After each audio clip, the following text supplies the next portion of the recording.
মৰমৰ ছাত্ৰ ছাত্ৰীসকল, এতিয়া আমি আলোচনা কৰিবলৈ আগবাঢ়িছোঁ class 9 science chapter 5 the fundamental unit of life, জীৱৰ মৌলিক একক, লেচন 5 অধ্যায় 5-ৰ 66 পৃষ্ঠাৰ অনুশীলনীৰ প্ৰশ্ন উত্তৰ, 66 আৰু 67 পৃষ্ঠাৰ প্ৰশ্ন উত্তৰখিনি আলোচনা কৰিবলৈ আগবাঢ়িছোঁ। মৰমৰ ছাত্ৰ ছাত্ৰীসকল, তোমালোকে চাই থকা ভিডিঅ'ৰ ডেছক্ৰিপশ্যনত বিজ্ঞান পাঠৰ আটাইবোৰ অধ্যায়ৰ বাবে একোটাকৈ প্লেলিষ্ট সাজি প্লেলিষ্টৰ লিংক দি থৈছোঁ। তোমালোকে তাত ক্লিক কৰিলেই প্লেলিষ্টত গৈ ভিডিঅ'বোৰ একাধিক্ৰমে সজ্জিত হৈ থকা দেখা পাবা। তোমালোকৰ সুবিধাৰ্থে প্লেলিষ্টত ভিডিঅ'বোৰ একাধিক্ৰমে সজ্জিত কৰি থৈছোঁ। এতিয়া আমি প্ৰথমটো প্ৰশ্ন আলোচনা কৰিবলৈ আগবাঢ়োঁ। উদ্ভিদ কোষ আৰু প্ৰাণী কোষৰ মাজত তুলনা কৰা। উদ্ভিদ কোষ আৰু প্ৰাণী কোষৰ মাজত তুলনা কৰিব লাগে। তুলনা কৰা আৰু কি কি ক্ষেত্ৰত, এই তুলনা কৰি কি কি ক্ষেত্ৰত উদ্ভিদ কোষ এটা প্ৰাণী কোষতকৈ পৃথক উল্লেখ কৰা। কি কি ক্ষেত্ৰত উদ্ভিদ কোষ এটা প্ৰাণী কোষতকৈ পৃথক তাক আমি উল্লেখ কৰিব লাগে।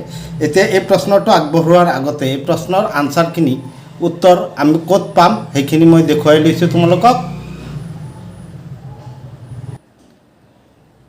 এইটো তোমালোকৰ সন্মুখত এটা উদ্ভিদ কোষৰ চিত্ৰ, উদ্ভিদ কোষ দিয়া আছে। এই উদ্ভিদ কোষটোত এই অংগাণুবিলাক মিহি অন্তঃপ্ৰৰিহ জালিকা, লাইচোজম, খহটা অন্তঃপ্ৰৰিহ জালিকা, পত্ৰশৰীৰ, কোষকেন্দ্ৰ, গলজি অংগ, কোষ কেন্দ্ৰাৱৰণ, কোষাৱৰণ, পাৰ্শ্বীয় কোষবেৰ, মাইট্ৰকণ্ড্ৰিয়া, ৰাইবজমবিলাক চোৱা খুব কম আছে। হৰিতকণা, কোষপ্ৰৰ, এই আটাইবোৰ পঢ়ি চোৱা। এই আটাইবোৰৰ লগত তোমালোকৰ কিতাপতে আন এটা প্ৰাণী কোষ দিয়া আছে, সেই প্ৰাণী কোষটো চোৱা। এয়া তোমালোকৰ সন্মুখত এটা প্ৰাণী কোষৰ চিহ্নিত চিত্ৰ আছে। এতিয়া ইয়াত চোৱা কোষ কেন্দ্ৰ, কোষপ্ৰৰ, খহটা অন্তঃপ্ৰৰিহ, মাইট্ৰকণ্ড্ৰিয়া, ৰাইবজম। এতিয়া চোৱা ইয়াত ৰাইবজমবিলাক বহুত বেছি পৰিমাণে আছে। লাইচোজম, চেণ্ট্ৰিউল, কোষাৱৰণ, গলজি অংগ, মিহি অন্তঃপ্ৰৰিহ জালিকা, কোষ কেন্দ্ৰাৱৰণ। এতিয়া ইয়াত প্লাষ্টিড পাইছেনে? প্লাষ্টিড পোৱা নাই। কোষবেৰ পাইছেনে? নাই। উদ্ভিদ কোষত আছে, ইয়াত নাই। তাৰোপৰি ইয়াত ৰাইবজমৰ সংখ্যাটো কি? বেছি। ৰাইবজমৰ সংখ্যাটো ইয়াত বেছি। ইয়াত চোৱা ৰসদানি বা ৰিক্তিকা, কোষপ্ৰৰ, মাইট্ৰকণ্ড্ৰিয়া, ৰাইবজম, লাইচোজম, চেণ্ট্ৰিউল এই কম থাকে, সৰু থাকে। কিন্তু প্ৰাণী কোষত ৰসদানি বা ৰিক্তিকাটো ডাঙৰ থাকে। এইখিনি পাৰ্থক্য আমি উল্লেখ কৰিলে এই প্ৰশ্নটোৰ আনচাৰ দিয়া হৈ যাব। এতিয়া 1 নং প্ৰশ্নটোৰ আনচাৰ আমি এনেদৰে আগবঢ়ালেই হ'ল। উদ্ভিদ কোষ আৰু প্ৰাণী কোষৰ পাৰ্থক্য 4টা স্তম্ভ সাজিবা। এটা ক্ৰমিক নং বৈশিষ্ট্য উদ্ভিদ কোষ, প্ৰাণী কোষ তোমালোকে স্ক্ৰীণত দেখাই পাইছা। 1 নং বৈশিষ্ট্য কোষবেৰ, উদ্ভিদ কোষৰ থাকে, প্ৰাণী কোষৰ নাথাকে। 2 নং বৈশিষ্ট্য হৰিতকণা, উদ্ভিদ কোষৰ থাকে, প্ৰাণী কোষৰ নাথাকে। 3 নং বৈশিষ্ট্য লাইচোজম, উদ্ভিদ কোষৰ নাথাকে বা থাকিলেও কম সংখ্যক থাকে। এইটো মই ছবিতে এইমাত্ৰ দেখুৱালোঁ। প্ৰাণী কোষৰ অধিক সংখ্যক লাইচোজম পোৱা যায়। ৰসদানি বা ৰিক্তিকা, 4 নম্বৰ বৈশিষ্ট্যটো ৰসদানি বা ৰিক্তিকা, উদ্ভিদ কোষৰ ৰসদানি আকাৰত বহুত ডাঙৰ আৰু প্ৰাণী কোষৰ ৰসদানি আকাৰত সৰু। এই প্ৰশ্নটোৰ আনচাৰ আমি এনেদৰে আগবঢ়ালেই হৈ গ'ল। মৰমৰ ছাত্ৰ ছাত্ৰীসকল, ভিডিঅ'টো চাই ভাল লাগিছে যদি এটা লাইক আৰু এটা কমেণ্ট নিশ্চয় কৰিবা।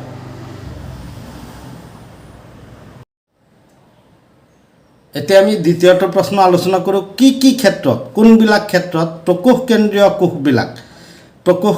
কোষবিলাক সংকোষ কেন্দ্ৰীয় কোষতকৈ পৃথক উল্লেখ কৰা।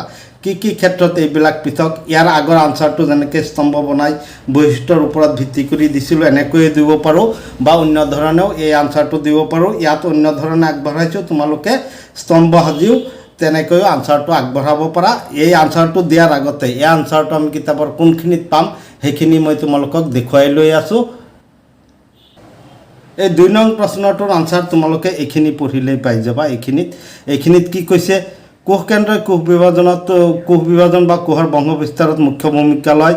এই প্ৰক্ৰিয়াত কোষ বিভাজন দ্ৰুত উপত্যকাৰ সৃষ্টি কৰে। কোষ পৰিণত অৱস্থা প্ৰাপ্তি পৰিৱেশত খাপ খাব পৰাকৈ যিবিলাক ৰাসায়নিক ক্ৰিয়াকলাপৰ সেইবিলাকৰ সৈতে কোষ কেন্দ্ৰটোৱে মুখ্য নিৰ্ণায়কৰ ভূমিকা পালন কৰে। কিছুমান জীৱ, এইখিনি চাবা, এতিয়া এইখিনিৰ পৰা পঢ়ি যাব। কিছুমান জীৱ যেনে বেক্টেৰিয়াত কেন্দ্ৰাৱৰণ নাথাকে বাবে কোষৰ কেন্দ্ৰাঞ্চল স্পষ্টকৈ পৰিলক্ষিত নহয়। কেন্দ্ৰাঞ্চলটো কি স্পষ্টকৈ দৃষ্টিগোচৰ নহয়, স্পষ্টকৈ পৰিলক্ষিত নহয় কেন্দ্ৰাৱৰণ নথকাৰ বাবে।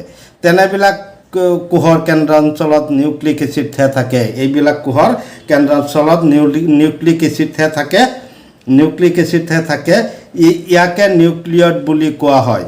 এইবিলাককে নিউক্লিয়ড বুলি কোৱা হয়। তাৰমানে ইহঁতৰ কেন্দ্ৰাঞ্চল অস্পষ্ট আৰু কোষ কেন্দ্ৰাৱৰণ নাথাকে। ইয়াৰ উপৰি ইহঁতৰ কি থাকে, ক্ৰমজম এডাল থাকে আৰু আৱৰণী বিশিষ্ট কোষংগাণু নাথাকে। আনহাতে যিটো শংকোষ কেন্দ্ৰীয় কোষত কি থাকে, আৱৰণী বিশিষ্ট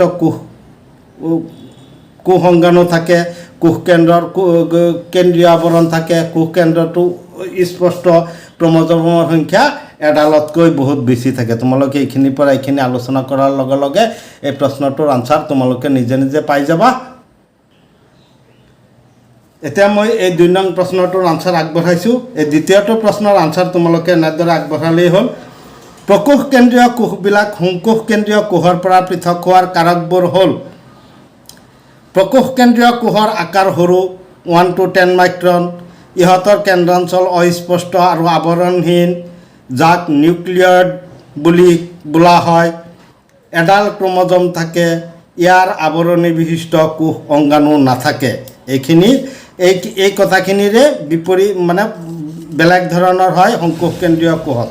আনহাতে সংকোষ কেন্দ্ৰীয় কোষবোৰ ডাঙৰ 5 to 100 মাইক্ৰন, ইহঁতৰ কেন্দ্ৰাঞ্চলটো আৱৰণী বিশিষ্ট আৰু স্পষ্ট, ইয়াক কোষ কেন্দ্ৰ বোলা হয় আৰু ইয়াক কোষ কেন্দ্ৰ বুলি কোৱা হয়।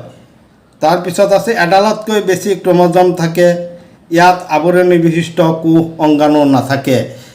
ইয়াত আৱৰণী বিশিষ্ট কোষ অংগাণু নাথাকে নহয়, এইটো হ'ব কি, আৱৰণী বিশিষ্ট কোষ অংগাণু থাকে।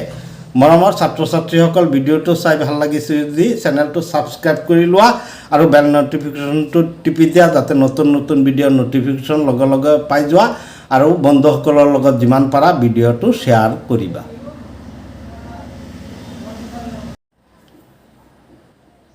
এতিয়া আমাৰ সন্মুখত আছে তৃতীয়টো প্ৰশ্ন: কোষৰ কোষাৱৰণ ফাটি গ'লে কি হ'ব?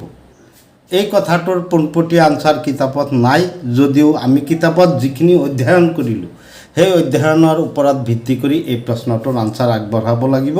কাৰণ এই প্ৰশ্নটোৰ আনচাৰ আমাৰ কি হ'ব লাগিব, কিতাপটো যে পঢ়িলোঁ তাতে আমি পাই যাম। এই কিতাপৰ অধ্যয়নৰ পৰাই আমি প্ৰশ্নটোৰ আনচাৰ দিব পাৰিম। তথাপি মই বুজাই দি আছোঁ, চাই লোৱা। তোমালোকে এই ছবিটো চাই লোৱা। এই ছবিটো চাই তোমালোকে অনুমান কৰা এই প্ৰশ্নটোৰ আনচাৰ কি হ'ব। এইটো কোষাৱৰণটো দেখুৱাইছে না নাই? এই কোষাৱৰণ ফাটি গ'লে কি হ'ব? ইয়াত থকা যিবিলাক কোষংগাণু আছে, এই পদাৰ্থবিলাক আছে, এইবিলাক কি হ'ব? ফাটি গ'লে ওলাই আহিব না নাই?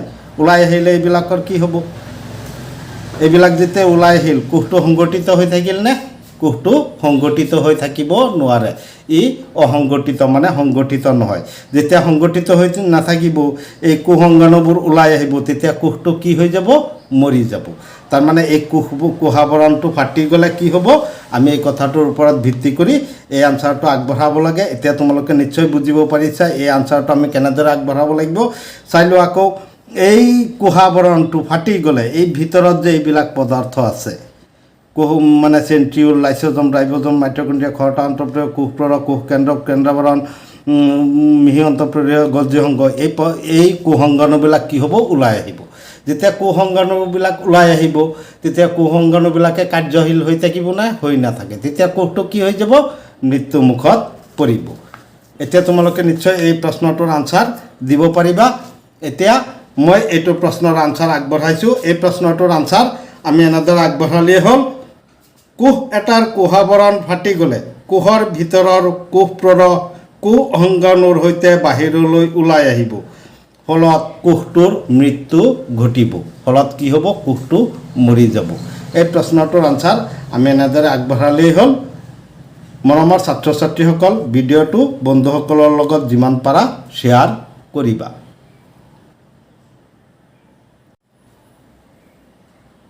এতিয়া আমি আলোচনা কৰিবলৈ আগবাঢ়িছোঁ প্ৰশ্ন নং 4। কোষ একোটাত যদি গলজি সংঘ নাথাকে তেন্তে কোষটোৰ জীৱনত কি প্ৰভাৱ পৰিব? কোষ এটাত যদি গলজি সংঘ নাথাকে তেতিয়াহ'লে কোষটোৰ জীৱনত কি প্ৰভাৱ পৰিব? তেতিয়াহ'লে আমি গলজি সংঘৰ কাৰ্যবিলাক নহ'ব, হয়নে নহয়? এতিয়া আমি এই প্ৰশ্নটোৰ আনচাৰ আমি কোনখিনিত পাই যাম? গলজি সংঘৰ বিষয়ে আলোচনা আছে তাত পাই যাম। এতিয়া আমি চাই লওঁ, এইটো চোৱা, ইয়াত গলজি সংঘৰ আলোচনা আছে, এই কথাখিনিৰ আনচাৰ আমি এইখিনিত পাই যাম। গলজি সংঘই এইখিনি কাম কৰে। অন্তঃপ্ৰৰহীয় জালিকাৰ গাতে সংশ্লিষ্ট হোৱা পদাৰ্থসমূহ গলজি সংঘই কোষৰ ভিতৰৰ পৰা বাহিৰলৈ অনা নিয়াত অংশগ্ৰহণ কৰে। গলজি সংঘৰ কাৰ্য হ'ল সঞ্চয়, উৎপাদিত পদাৰ্থবিলাকৰ বন্ধন আৰু ৰূপান্তৰণ। কোনো কোনো ক্ষেত্ৰত গলজি সংঘই সৰল শৰ্কৰাক জটিল শৰ্কৰালৈ পৰিৱৰ্তন কৰে। গলজি সংঘই লাইচোজম গঠন কৰাটো সহায় কৰে। গলজি সংঘই এই কাৰ্যবিলাক কৰে। যেতিয়া গলজি সংঘ নাথাকিব কোষ এটাত, তেতিয়াহ'লে এই কাৰ্যবোৰ সম্পন্ন হ'বনে? তাৰমানে এতিয়া আমাক যিটো প্ৰশ্ন দিছে, এই প্ৰশ্নটো সাপেক্ষে আনচাৰটো অনুমান কৰিব পাৰিছা নিশ্চয়। কোষ একোটাত যদি গলজি সংঘ নাথাকে তেন্তে কোষটোৰ জীৱনত কি প্ৰভাৱ পৰিব? এই প্ৰশ্নটোৰ আনচাৰ আমি এনেদৰে আগবঢ়ালেই হ'ল। গলজি সংঘ নাথাকিলে কোষটোৰ জীৱনত তলত দিয়া প্ৰভাৱবোৰ পৰিব। 1. বিভিন্ন কোষাংগই উৎপাদন কৰা পদাৰ্থবিলাকৰ সঞ্চয়, ৰূপান্তৰণ আৰু বন্ধন সম্ভৱ নহ'ব। সঞ্চয়, ৰূপান্তৰণ আৰু বন্ধন এই কাৰ্যবোৰ সম্ভৱ নহ'ব। দ্বিতীয়তে, অন্তঃপ্ৰৰহীয় জালিকাৰ গাতে সংশ্লেষণ হোৱা পদাৰ্থ, অন্তঃপ্ৰৰহীয় জালিকাৰ গাত যিবিলাক পদাৰ্থ সংশ্লেষণ হয় সেই পদাৰ্থবিলাক গলজি সংঘই বাহিৰলৈ অনা নিয়া কৰিছিল। যিহেতু গলজি সংঘ নোহোৱা হ'লে কি হ'ব? ভিতৰৰ পৰা বাহিৰলৈ অনা নিয়াত সমস্যা হ'ব। তাৰমানে এইবিলাক পৰিবহণত সমস্যাই দেখা দিব।